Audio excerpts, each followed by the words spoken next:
We are recording. Chol Hamoed Sukkot 2021 5782, right? Tough. Yes, and it is September 26th.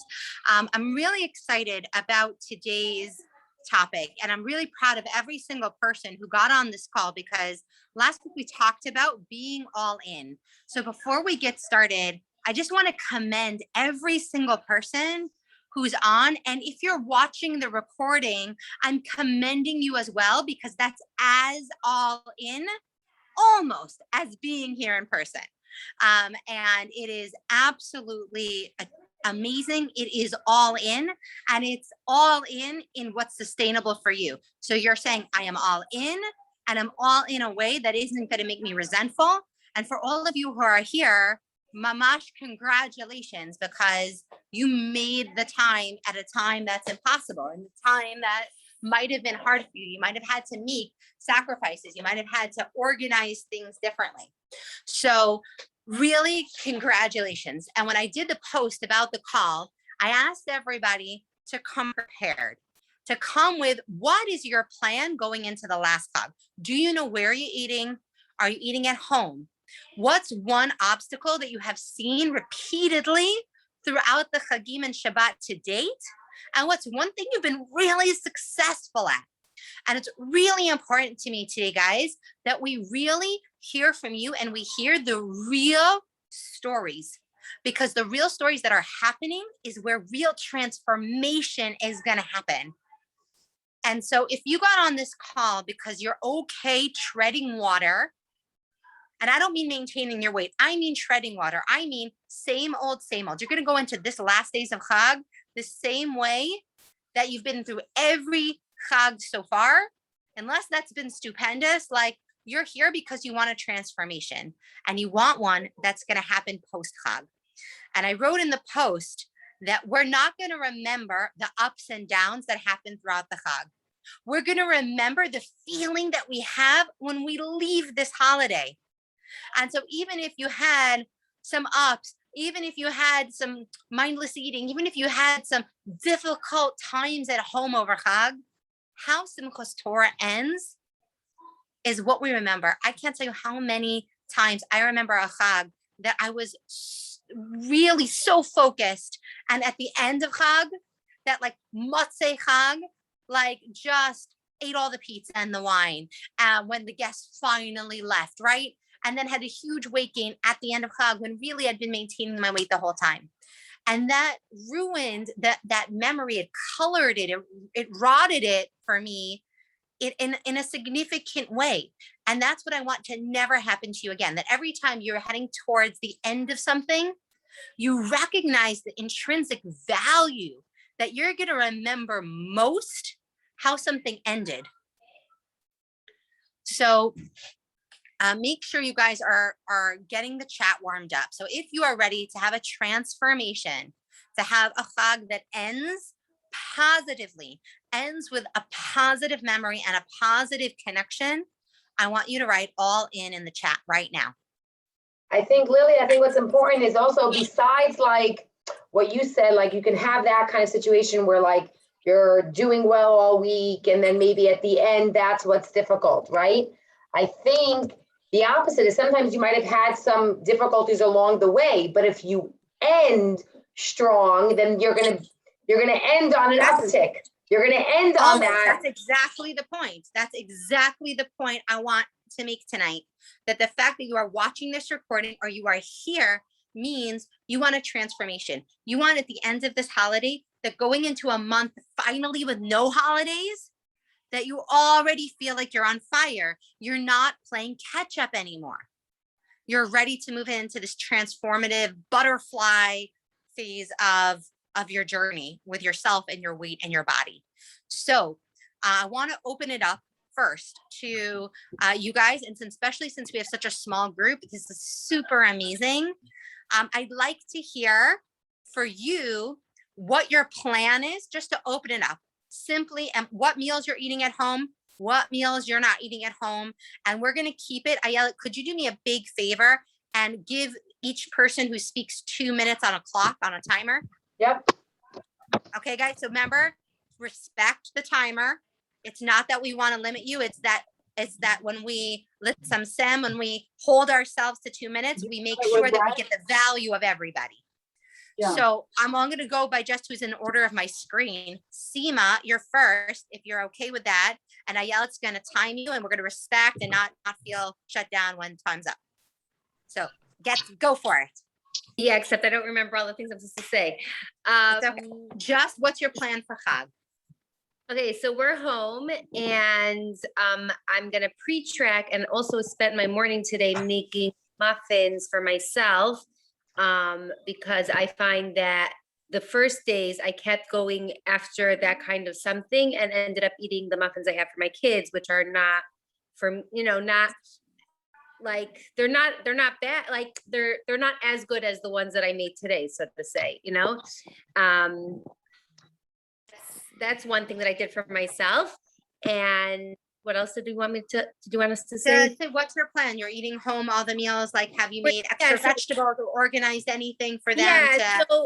So my thing is that for the most part, I like have a good plan and I'm like consistent with my meals. And then it's like the in between the meals that like get me, So when I go for the muffins, or I'm like, it's like after the meal and I'm like, oh, I'll just have one cookie, 2, 3, 4. Like what, and So then what's the strategy? That's something, if that was a challenge, let's say the first day and then also Shabbos Chol Moed or something, then what's the strategy to counter?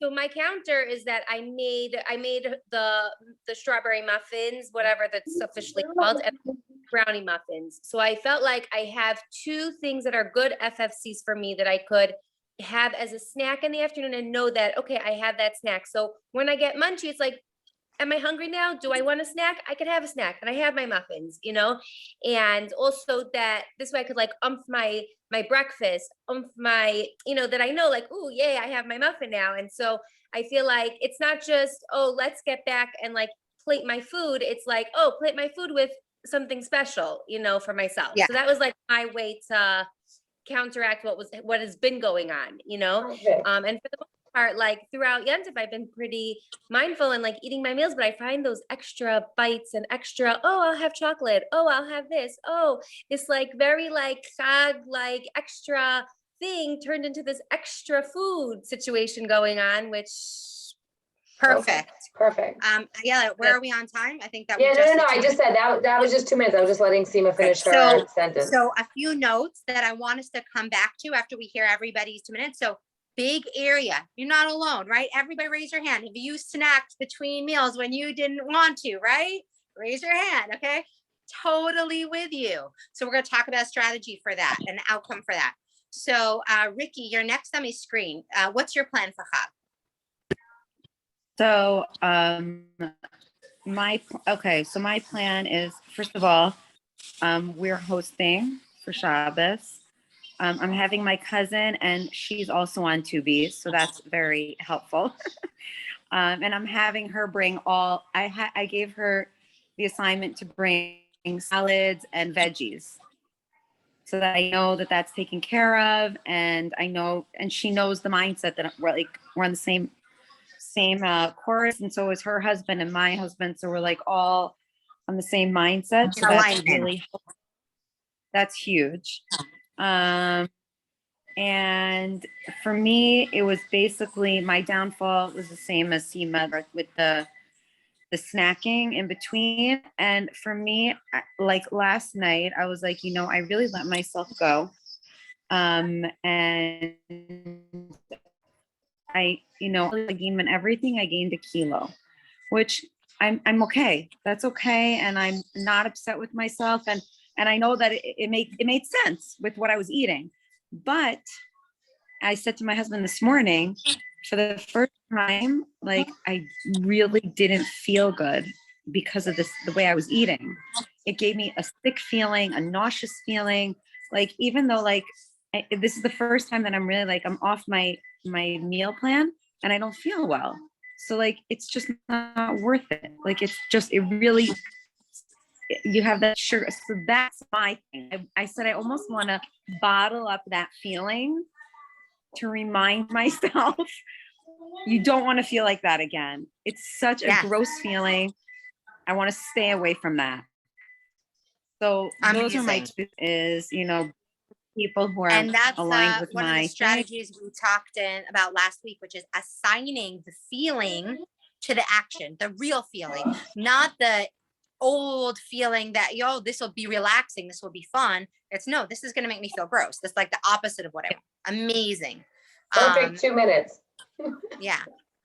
Becky, your 2 minutes. What's your plan for Chag? And if you had an obstacle or a success?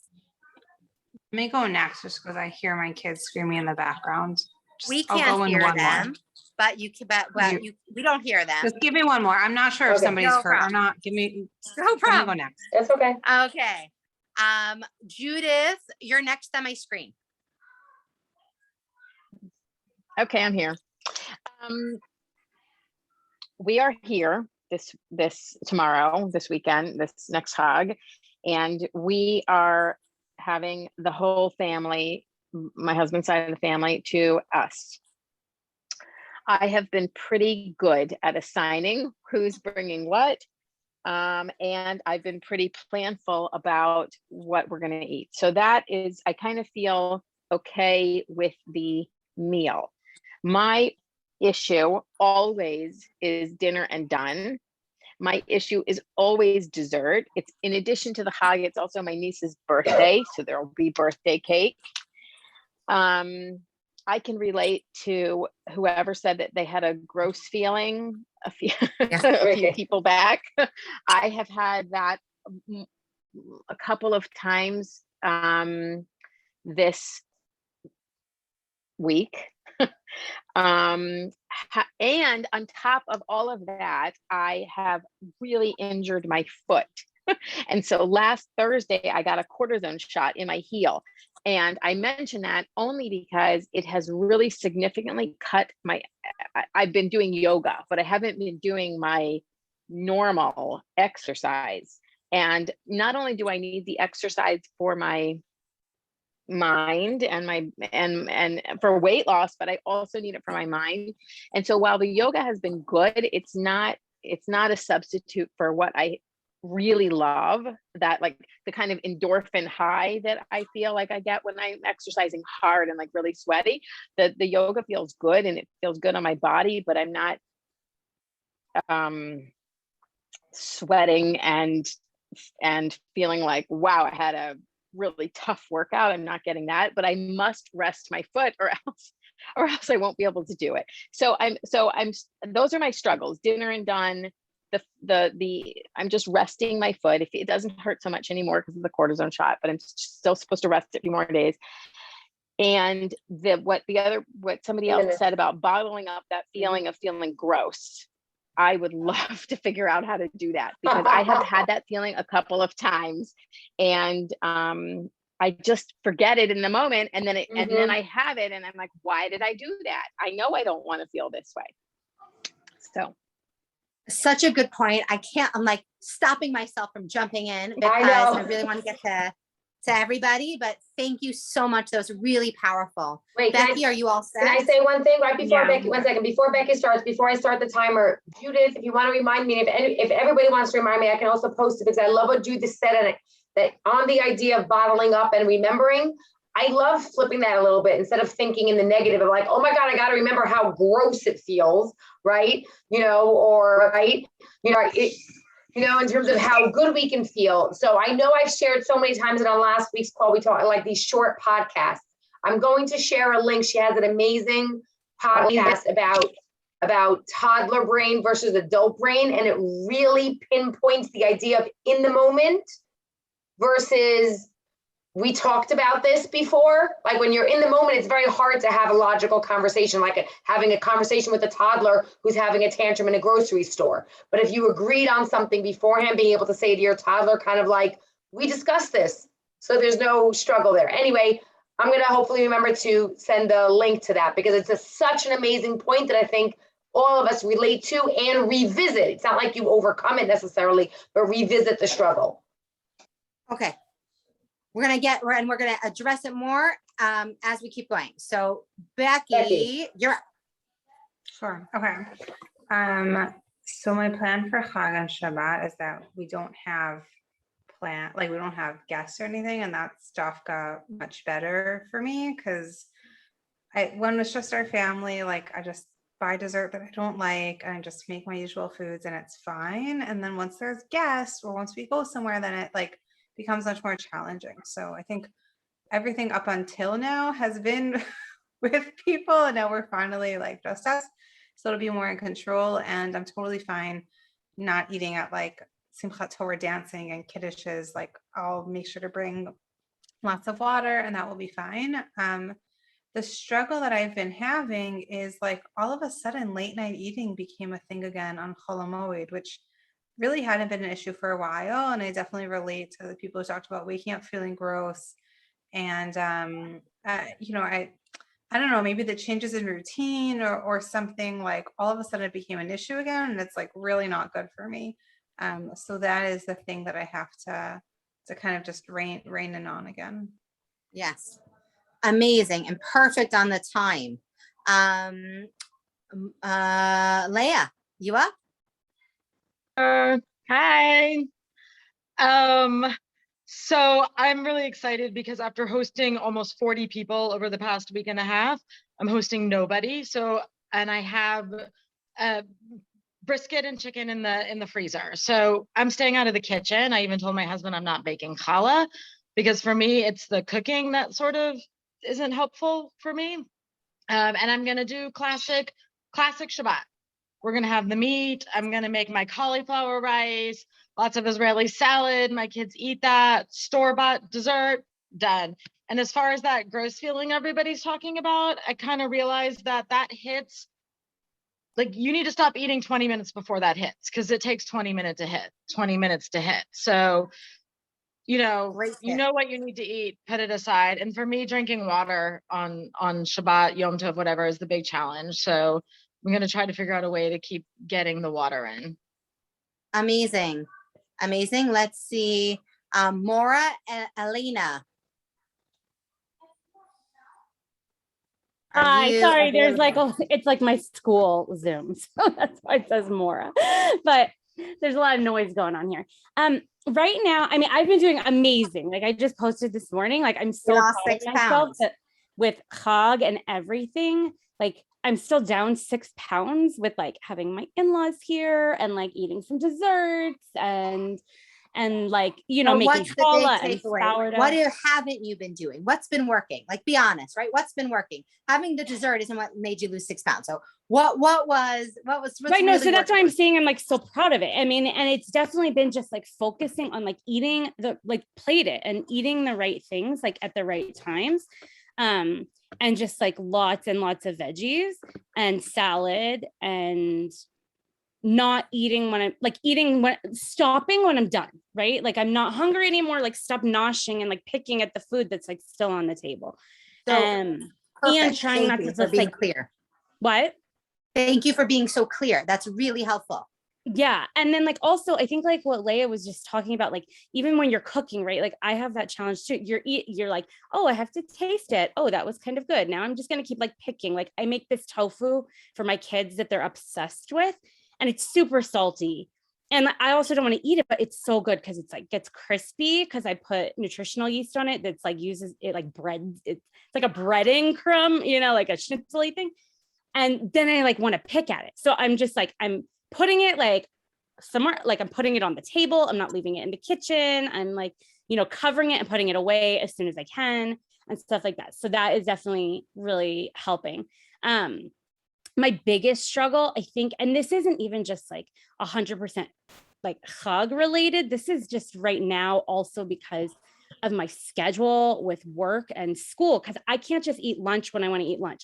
I have to eat lunch when it's lunchtime. So for my students, and so sometimes I have lunch duties. So I have to wait. I don't eat lunch with them. I eat lunch then after them, or then I have a meeting or all these things. So then I end up eating lunch very late, or what feels very late.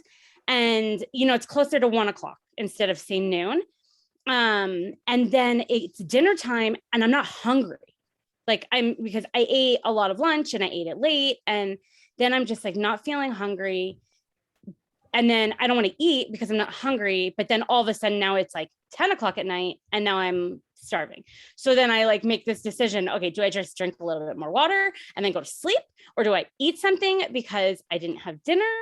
And so that for me, and that's my biggest struggle, I think right now. And I mean, Chag So makes it worse good. because you eat Routine. so So late. good. I'm like Timing. zipping my lips so that we save it because it's so related to what everyone's talking about. And it's so important. Thank you so much for sharing that even while you're having this amazing success in one area, we all have another area at the same time that's challenging us. But it also really highlights exactly what everyone else was saying. We have one more, we have two more, Rena and Chayalea. So I want to make sure we get in the time. So let's make sure we have timer set. Timer set. Chayalea, what's the Chag plan? What's your schedule for Chag? The schedule for Chag is tomorrow night, we're home. Shemini Atzeres, we're out. Simchas Torah, we're in. And Simchas Torah afternoon, we're in. Baruch Hashem, I have leftovers. Good. So I'm not really going to be doing a lot of cooking. My challenge is the timing of when we eat. Normally, I have dinner around 4:30, 5 o'clock during the week at a normal, when it's not Chag. But when it's Yontif, we eat around 8 o'clock at night. By the time we're done, it's like 10, 10:30. We're not exercising afterwards. You're so sanitary. You can't do anything. You go to bed full. And like Leah and everyone said, you wake up feeling awful. You don't really want to eat breakfast, but you know you have to eat breakfast because, you know, it's an important meal of the day. And then you eat what you shouldn't eat. Like I'll have like a piece of like, I made this like Rice Krispie, but it was made healthy in a way. And that was my breakfast because I just don't have the room to eat anything really. And then comes lunch again, dinner, and it's like cycle. And you're not exercising in between that. So it's that's my challenge is Yontif is so much and there's so much food and you don't get to exercise and do anything. You said that and you kept it so brief and so clear. I'm so proud of you. You rocked it. And we are going to get there. Super proud of you. Rena, you are up. Okay, I could really relate to what everyone's saying in terms of like the timing of the meals being off. That's also been like a, an obstacle thrown at me. But I think, usually I have my proteins and my veggies and I'm set and I have like a piece of challah or like a whole wheat roll as a FFC. But my problem is that I've been like, usually I take like one plate of protein and veggies and then it's really like, it should be enough for me. But I find myself like, because it's Chag, like, okay, I'll have some more veggies and I'll have some more, and I really don't need it. And I'm at a point where my body can't really tolerate it. But that's my challenge. I've been going back for more of the good stuff when I don't really need it. Amazing. Thank you so much. So I want to pause here and great job also using the chat, connect with each other, resonate. Okay, before we get all coaching on you, I want you guys to just sit for a minute and be present with everybody's challenge. Just like, this is a challenge. I'm not alone. And like have compassion, because it's so much easier to have compassion sometimes for somebody else. When you heard someone else tell your story, wasn't it like, oh, I could help her? You're like, oh, I know what she should do. Oh, I have a great idea. Drink water, like here. And then she should talk to her husband and like her mom's coming and like she could totally, right? Like the solution came to you when it was for somebody else. So before Ayala and I jump in and pretend like we have all the answers, because we don't, and we know and say that we do, right? We're just and we have our own struggles coming up over the next couple of days. like, but really, I want you to take a minute and realize your own intuition and your own wisdom that's inside you, that when you heard it coming out of someone else's mouth, that you knew something they could do. So before we answer, I'd like everyone to write a solution to the four main problems. I'll write what they are. So anyone that you resonated, that you like, I know what she should do. I've been there before. Eating really late at night. Okay, put that in. If you have a solution for that to help somebody, put that in. I'm struggling with dinner and done after the meals. If you have anything that you found, a recipe, a tia, anything, put it in the chat. Between meals, I'm like full, but like we're walking around and I'm playing with the kids and I'm around in the house and stuff's out and I'm picking. And then once I have one cookie, I have 4, right? And then life, my school, my family, the shul decides that this is the time we eat, right? But that's not what my body is telling me to do right now. If you have any solutions for those things, put them in the chat. And I want to see, guys, what you come up with, because I know all of you guys have been through this before.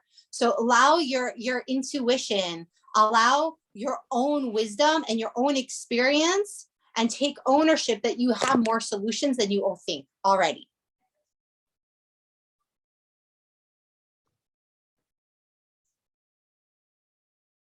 Ooh, make it a challenge. Make it a challenge. Pair up. I like that idea, Rena. I don't know if you meant like pair up with somebody and kind of make yourself a challenge, but like pair up with somebody, whether you have an offline accountability partner or pick, you guys showed up on this call, make it a challenge. Keep it in mind, pair up and decide that you're going to write to each other after Chag, you know, like what you accomplished, what you set out to do. Put something in the chat. I bet you guys can come up with a story, right? Drink raspberry tea. Come on, put a solution in for somebody else. If there's something you heard that you have succeeded with previously that you could help somebody with.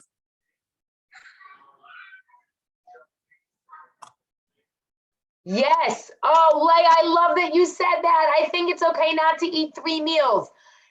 If you are not, breakfast is I agree with that. Breakfast is the first meal that you eat after you woke up. Nobody says it has to be at 8 o'clock in the morning. If you are not hungry, don't eat at 8 o'clock in the morning. Like, you don't have to have that breakfast. And when you do eat, be aware, don't let yourself necessarily get too hungry. If you want to like preempt lunch with like something small, then do something small. But Alana said this in the very beginning when 2B came out. Okay, this was a big thing for me. She goes, in healthier countries, as opposed to America, they have 2 to 3 meals a day. Now, 2 to 3, that means sometimes it's 2. If it works out for you that it's 2, it can be 2, not necessarily 3. So I think that's amazing, Leah. And Becky's tip was also awesome. Like, if you have a really late dinner, be veggies most going into the dinner. So you're like doing a tasting menu at dinner versus looking to get full from like an 8 to 10 p.m. dinner. That's also a great tip that really still lets you feel a part of the party, but without the, oh, now I'm like waiting, so I'm hungry and this is dinner and this is it. So it's an amazing tip. So I wanted to. One thing on the breakfast though, like to like taking it to the opposite, is if you like having breakfast, like I love having breakfast. I'm almost annoyed with myself if I'm full and don't want breakfast, which for me gives me the motivation to eat properly dinner, because on a regular non-Shabbos, non-Chag, I'm hungry for breakfast because I had a normal size dinner. It's not even necessarily the time, it's usually the size. So like, or the digestion, like I forgot who had just said it in terms of like a big meal, like I think Chayalea said it, and then you're not digesting. It's not necessarily about the exercise, but your meal might start at 8, but you're sitting around for a long time. And I found if I had my plate of food and then sat around and talked and still let my body digest, even though I wasn't exercising, or maybe I'd go out for a short walk, but just have that plate, like Rena was saying, not even overdoing the healthy things, you then might still wake up ready for breakfast like you usually do. Okay, so we have a plan for how this is gonna go. So everybody did amazing tapping into your intuition. What I want you to take is this ownership of remembering that you are your best problem solver. That in the moment, especially on Shabbat and Chagim, you're not gonna go into our accountability group. You're not gonna call a friend. You're not gonna phone a friend, right? Remember that like $1 million show, like get help. That's not there. What is always available to you is your intuition, is your sense of confidence that I can have a wonderful Chag and I can be a happy weight and feel good in my body. And that's how you want to look at it day to day. Today, this is how I woke up feeling. If I woke up feeling too full, if I woke up feeling bloated, today, what can I do? Just today, this next day, there's a lot of meals. If you feel like you overeat at lunch, you then can decide, do I need to write off the rest of the day and then just, well, I'll start tomorrow and eat all the cookies in the afternoon?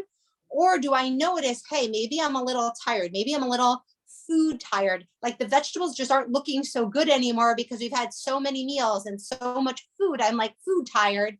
Maybe I need to go get out of nature. I need to go take a walk if the weather is good. I need to go walk over to front. I need to read a book. I need to just lie down away from the food because I'm at risk for impulsive eating.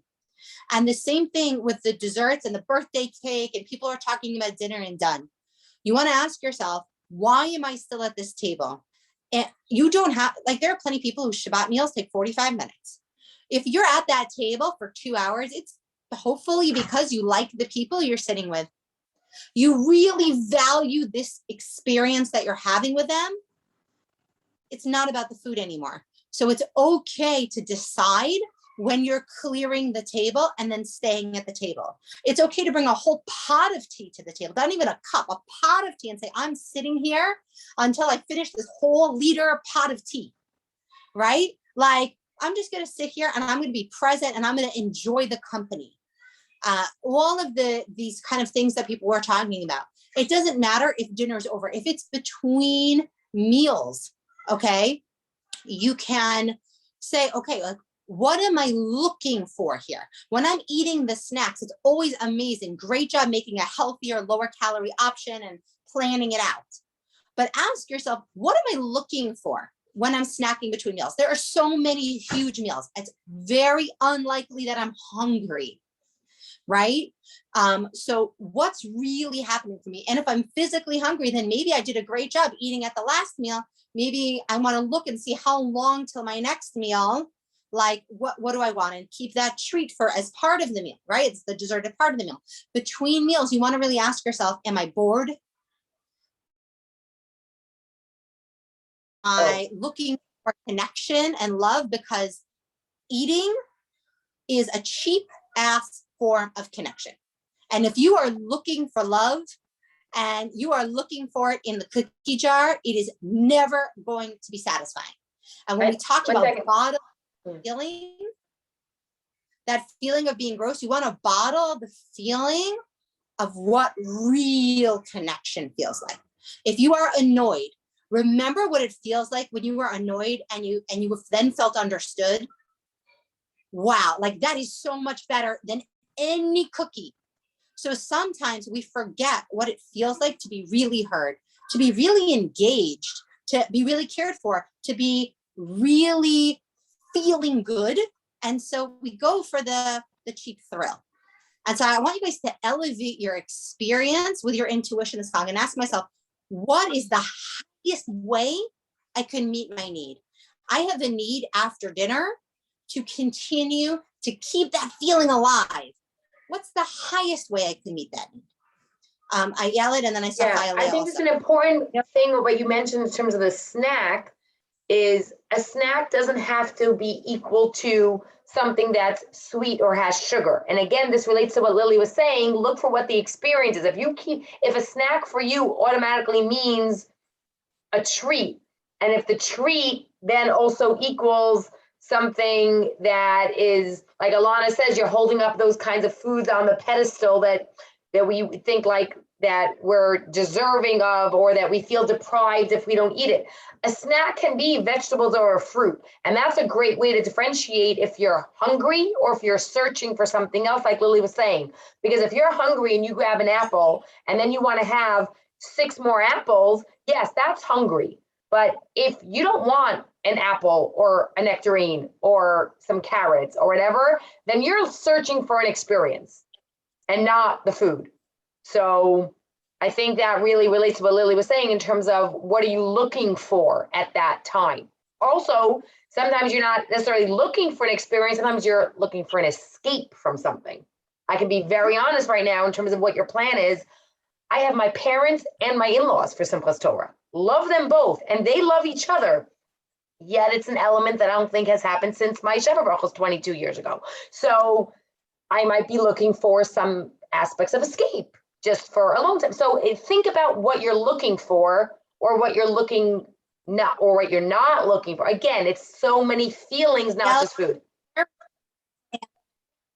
Yella What? needs to have an escape parachute plan. Yes. Need an escape parachute. Like that you can pull and be like, I know when I need exit is available, and it's not in the popcorn. Mhm. Hi, Leo, you raised your hand. So the struggle I'm finding is when we go out to eat, people make an abundance of food. How do you take the right amount of food and plate it without Wait, I'm just saying there's a minute hurting the left. host feeling for making so much food and you're not eating everything that they've prepared? Okay, I wish that, because I'm eating out all meals Simchas Torah. So this is what I'm gonna do. I'm gonna go live in the Facebook group on this one topic. Perfect. So we have 1 minute left. Right. Second this ends, I'm going live in the Facebook group. So follow me over there, and it's gonna be recorded there, so you can watch it again later. I'll send it out. But one thing to remember is think about who you're going to, and decide in advance what's the takeaway. I'm eating out all the meals, and I've decided in advance what I want to get out of that experience, and none of it is feeling gross. So they're going to put whatever food they're going to put out, but I'm responsible for what I put on my plate, and I'm bringing my water bottle, and it will sit next to me at the table. And the other meal I know lasts 7 hours at these people's house. I brought a box of tea, dropped it off at their house with stevia and almond milk before Chag, and said, I know I'm sitting there literally from noon to Shabbos is over. They're having 6 couples. It's going to be crazy. And I to me, think one important aspect, Lily, and maybe you'll talk about this thing, is also it's not your obligation to deal with what's going through their head. Right. It's not your responsibility to make them feel good. They invited you, you're coming. You already made them feel good. That's just my opinion. I like to make my, I think it is my,